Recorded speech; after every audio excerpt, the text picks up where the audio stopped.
Shalom Bapak Ibu dan Saudara-saudari. Pada kali ini saya akan menjelaskan tentang apa itu AGB atau yang lebih dikenal dengan Administrasi Gereja Baru. Tapi sebelum itu perkenalkan dulu, nama saya adalah Mirandi Pangrepo. Saya mahasiswa dari STFT Intim Makassar atau lebih dikenal dengan Sekolah Tinggi Filsafat Teologia. Saya semester 4. Pembuatan video kali ini adalah untuk memenuhi persyaratan dari mata kuliah AGB itu sendiri, yaitu Administrasi Gereja Baru. Di sini saya akan menjelaskan tentang Administrasi Gereja Baru, yang mana kita tahu bersama bahwa Administrasi Gereja Baru itu memiliki 6 dimensi. Nah, 6 dimensi ini kemudian menjadi titik utama atau menjadi sesuatu hal yang penting bagi gereja, supaya gereja itu tetap teratur dan sesuai dengan ajaran Alkitab itu sendiri, supaya nantinya gereja tidak menjadi AGL atau administrasi gereja lama, tetapi melainkan gereja bisa berubah menjadi yang AGL, menjadi AGB atau administrasi gereja baru. Nah, kita harus ketahui bersama dulu apa itu administrasi gereja baru. Nah, administrasi gereja baru ini dia bukan cuman berbicara tentang bagaimana membuat surat, bagaimana tentang membuat pengeluaran tentang keuangan atau pemasukan keuangan, atau bahkan mengetik-ngetik surat, atau bahkan intinya berurusan dengan surat, melainkan dia lebih dari itu. Nah, administrasi gereja baru ini mau menunjukkan atau mengarahkan gereja supaya menjadi lebih baik lagi, supaya nantinya gereja tidak berpaku atau terpatokan kepada suatu hal yang hanya itu saja, melainkan memiliki wawasan yang baru sesuai dengan ajaran Alkitab atau ajaran yang sudah Tuhan Yesus berikan kepada kita. Nah, maka dari itu kita perlu tahu bersama ke-6 dimensi ini supaya gereja bisa memenuhi atau mengikuti dari ke-6 dimensi tersebut, agar gereja ini bisa terus bertumbuh berkembang yang dari AGL menjadi AGB. Nah, maka dari itu dimensi pertama yang mau saya jelaskan di sini adalah Alkitab, teologi, dan doktrin. Nah, perlu kita ketahui bersama bahwa seseorang atau gereja itu selalu berpatokan pada Alkitab. Alkitab itu menjadi landasan atau fondasi yang paling tertinggi, seperti ibaratkan membangun rumah. Rumah itu memerlukan fondasi yang kuat supaya rumah itu tetap kokoh, bertahan hingga puluhan tahun. Begitu juga dengan gereja. Gereja memerlukan Alkitab. Alkitab sebagai panduan utama mereka dalam mengelola gereja tersebut. Nah, dengan sudah adanya seseorang atau kita memahami tentang Alkitab itu sendiri, sehingga nanti akan seiring berjalannya waktu, doktrin dan teologi itu akan berjalan seiringan dengan apa yang sudah kita pelajari.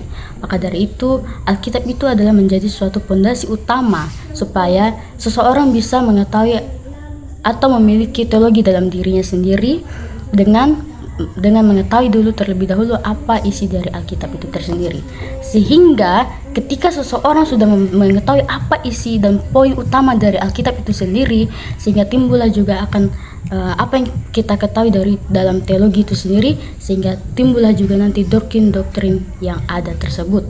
Sehingga dalam dimensi yang pertama ini, Alkitab, teologi, dan doktrin ini kenapa dikaitkan dan dihubungkan menjadi satu dimensi? Karena memang ketiga hal ini adalah memiliki tujuan yang sama. Dengan Alkitab sebagai paling pertama disebut karena sesuatu hal harus dilandaskan dengan Alkitab. Seperti yang sudah saya katakan, sebuah rumah memerlukan fondasi utama supaya rumah tersebut menjadi kokoh dan bisa berdiri selama bertahun-tahun. Begitu juga dengan gereja.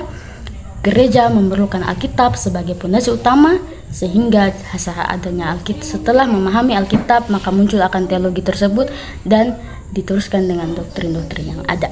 Kemudian dalam dimensi yang kedua, yang dimana dimensi kebijakan gereja. Nah, dalam dimensi ini, gereja itu harus bijak dalam mengambil keputusan.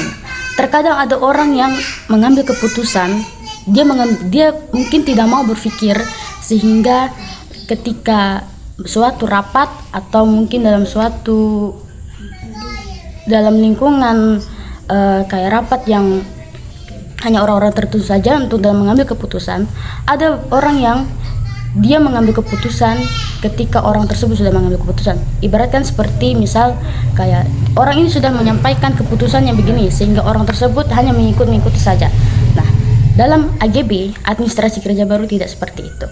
Nah, ketika dalam suatu pertemuan rapat atau dalam mengambil keputusan, seseorang harus bisa memberikan pendapatnya masing-masing sehingga tidak ada yang namanya kayak mengambil pendapat orang lain. Nah, makanya itu perlu adanya kebijakan gereja. Gereja ini harus bijak dalam mengambil keputusan. Gereja tidak bisa mengambil keputusan hanya dengan melihat satu pandang sisi dari orang lain saja. Satu pandang dari sisi orang lain, tetapi dia harus melihat satu pandang dari sisi orang lain yang lainnya. Sehingga maka dari itu, kenapa ketika dalam mengambil keputusan atau dalam suatu rapat, seseorang tidak bisa mengatakan bahwa kayak saya mengikuti dia, tidak bisa. Tapi orang tersebut juga harus memberikan pendapatnya, apa yang menjadi titik pandang bagi dia. Maka dari itu, semua orang itu harus bisa mengetahui mengenai apa yang harus mereka putuskan, sehingga gereja juga harus demikian. Supaya gereja juga bisa mengambil kebijakan dengan baik, melihat sisi dari sudut-sudut pandang yang ada dari setiap pendapat yang sudah orang-orang yang ada di gereja tersebut berikan. Nah, maka dari itu nanti gereja akan memberikan kebijakan yang baik bagaimana supaya suatu program atau sesuatu hal yang terjadi dalam gereja tersebut bisa terlaksana dengan baik. Nah, maka dari itu gereja perlu adanya kebijakan di dalam gereja supaya orang-orang juga di dalam sana bisa mengetahui lebih dalam lagi, supaya orang-orang di sana juga bisa tidak hanya ikut-ikutan saja mengenai apa yang sudah diambil keputusan dan sebagainya. Maka dari itu gereja harus bijak dalam mengambil segala sesuatu yang sudah diputuskan dan jangan hanya ikut-ikut dari satu orang ke orang yang lain saja. Nah, berikutnya dalam dimensi yang ketiga, yang dimana manajemen dan kepemimpinan gereja. Nah, di sini berbicara tentang kepemimpinan. Nah, bagaimana seorang pemimpin? Pemimpin gereja itu bukan bos. Pemimpin gereja itu bukan direktur, bukan CEO yang cuma bisa menyuruh orang-orang lain untuk kamu kerja ini, kamu kerja itu. Tidak, melainkan seorang pemimpin juga harus turun tangan dalam menghadapi segala sesuatu yang terjadi dalam gereja.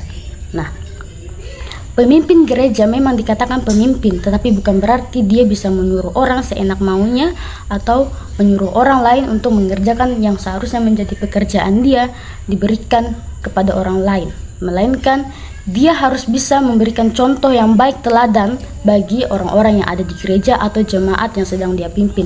Itulah sikap dari seorang pemimpin gereja. Kemudian manajemen ini sendiri itu bertugas untuk menyusun panitia, menyusun tugas-tugas yang harus dilakukan oleh panitia dan mengecek segala sesuatu yang sudah dilakukan oleh gereja itu sendiri. Itu tugas dari manajemen. Nah, dari tugas manajemen ini sendiri bukan cuma ini, memang dia ada memiliki orang yang bertugas akan hal itu, tetapi seorang pemimpin gereja juga harus turut serta dalam akan hal itu, dalam mengawasi, dalam memberikan tugas dan tanggung jawab kepada seseorang sesuai dengan potensinya masing-masing atau sesuai dengan kemampuannya masing-masing. Maka itu kenapa manajemen dan kepemimpinan gereja digabungkan menjadi satu dalam dimensi yang ketiga akan hal itu, karena memang kedua hal ini saling berkaitan. Bukan berarti seorang pemimpin gereja itu hanya duduk santai-santai atau hanya melihat, memantau dan sebagainya, tetapi melainkan dia akan lebih dari hal itu. Dia langsung turun tangan bagaimana memberikan contoh yang baik kepada jemaat yang sedang ia pimpin, selayaknya bagaimana seorang pemimpin gereja. Nah, berikutnya dalam organisasi, dimensi organisasi. Organisasi ini dalam gereja itu ibaratkan seperti tubuh. Organ tubuh kita ini dalam manusia ini memiliki organ tubuh yang berbeda-beda. Ada mata, hidung, mulut, dan tangan yang memiliki fungsi yang berbeda-beda. Seperti itulah organisasi dalam gereja, memiliki banyak anggota tetapi memiliki satu tujuan yang sama. Seperti tubuh kita yang sekarang ini, mereka memiliki fungsi yang berbeda-beda tetapi memiliki tujuan yang sama, yaitu memberikan kehidupan pada manusia supaya manusia bisa menjalankan, atau supaya manusia dalam tubuh organ manusia ini bisa berfungsi dengan baik. Meskipun mereka memiliki fungsi yang berbeda-beda, tetapi mereka mempunyai tujuan yang sama, yaitu supaya manusia terlihat normal. Nah, meskipun mungkin ada sebagian orang yang mungkin memiliki kekurangan, tapi dalam kekurangan itu mereka memiliki kelebihan. Begitu juga dalam organisasi gereja, memiliki banyak anggota tetapi memiliki satu tujuan yang sama.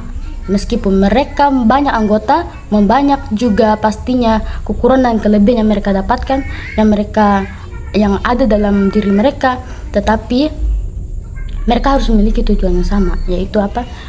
Membangun gereja menjadi lebih baik lagi dengan berdasarkan Alkitab sebagai landasan utamanya atau fondasi utamanya, seperti dalam dimensi yang pertama tadi, yaitu Alkitab sebagai fondasi utama dalam suatu membangun gereja yang lebih baik lagi, supaya gereja tidak menjadi AGL atau administrasi gereja lama, melainkan dia dapat berubah menjadi AGB atau administrasi gereja baru. Maka dari itu pentingnya dalam organisasi. Nah, dalam organisasi itu juga sebenarnya memiliki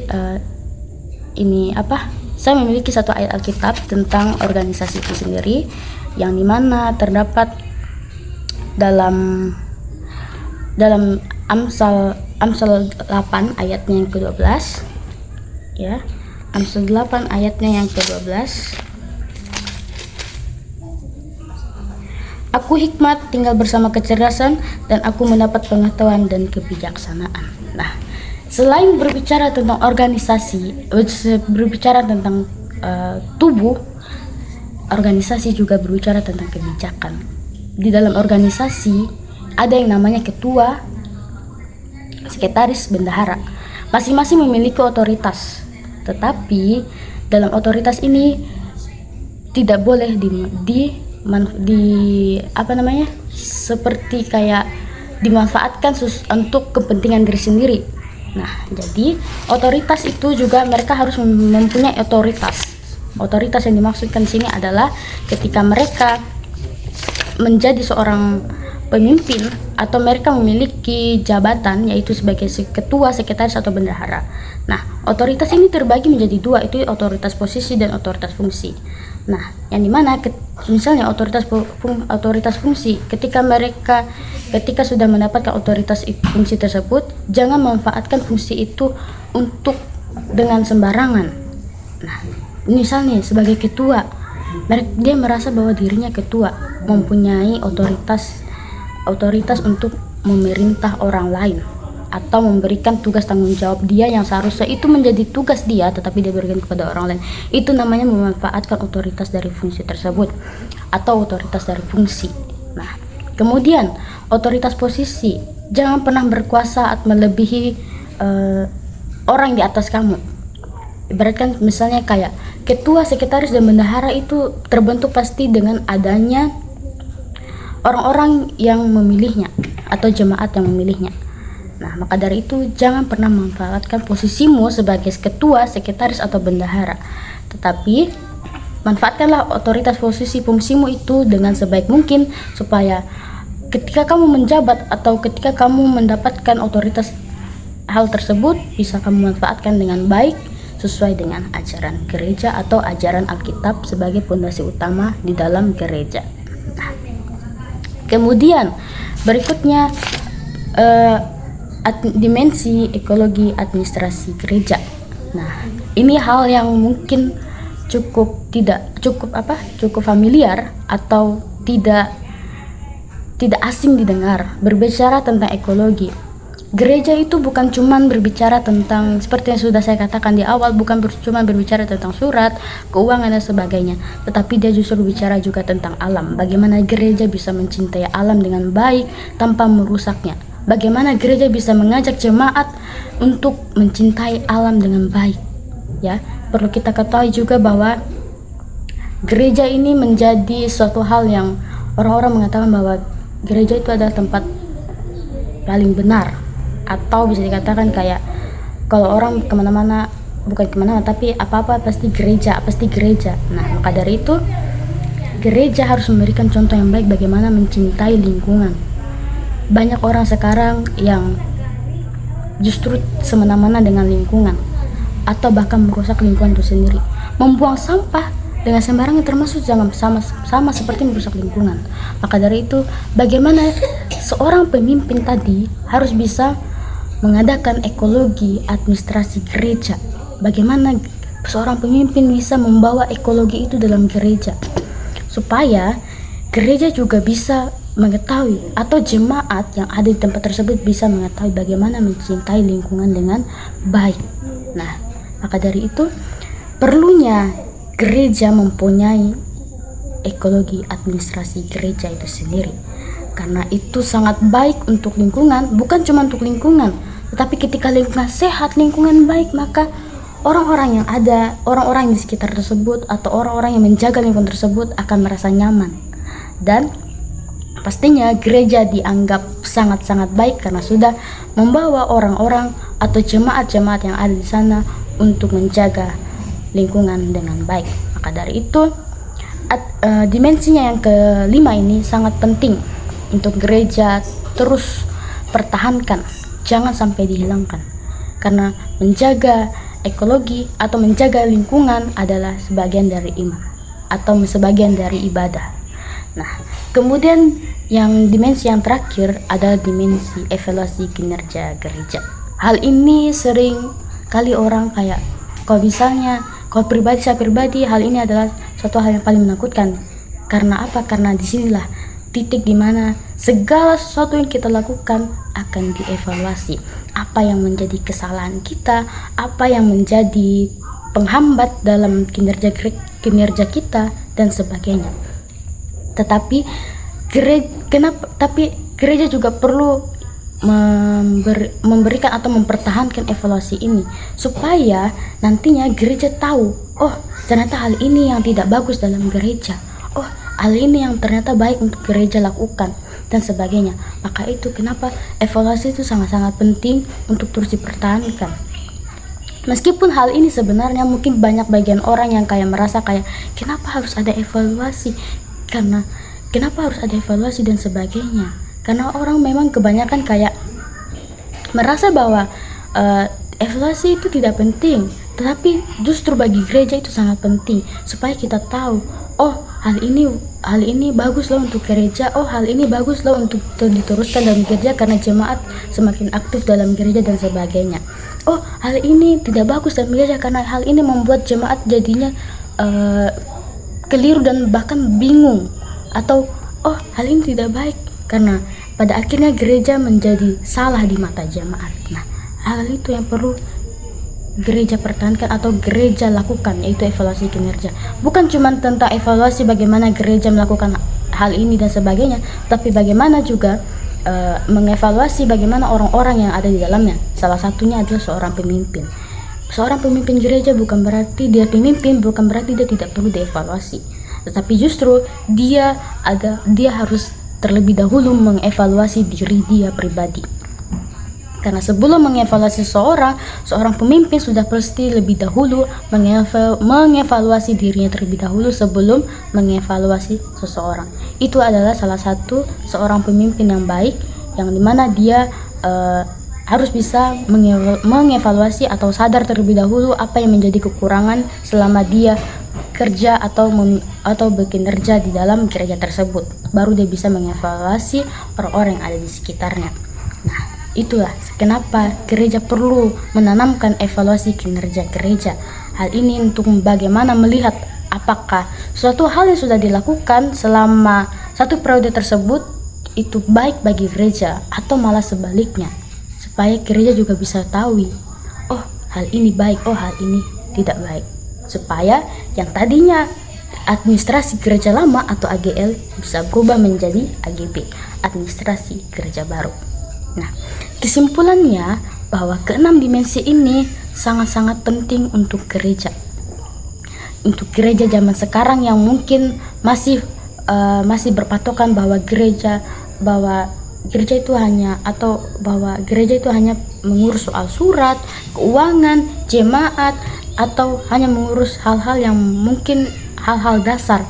Tetapi justru gereja itu lebih daripada itu.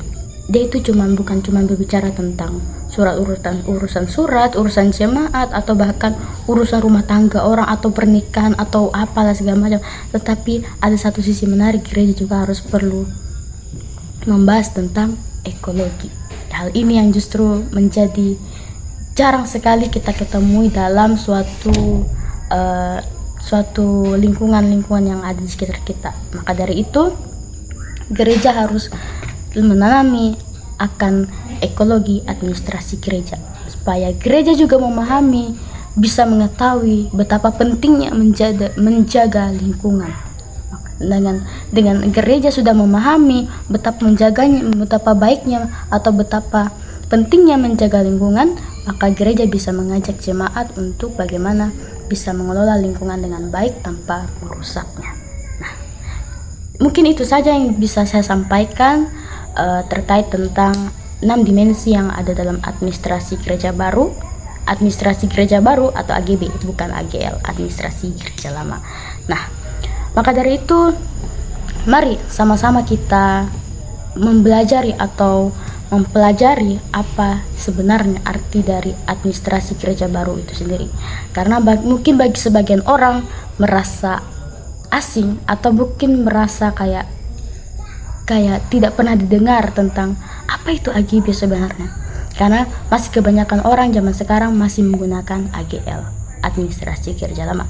Maka dari itu jadilah seorang pemimpin yang mengetahui apa itu administrasi gereja baru itu sendiri. Demikian penjelasan dari saya. Mungkin hanya itu saja yang bisa saya sampaikan, atau mungkin hanya itu saja yang bisa saya jelaskan. Ya, selebihnya saya minta maaf jika ada kekurangan, atau mungkin penyampaian yang mungkin kurang masuk akal, atau mungkin ada kata-kata yang mungkin kurang berkenan, atau mungkin ada kata-kata yang mungkin agak kurang menyambung. Tapi inilah yang bisa saya sampaikan, yang bisa saya paparkan kepada Bapak Ibu dan saudara-saudari. Demikian dari saya, Shalom.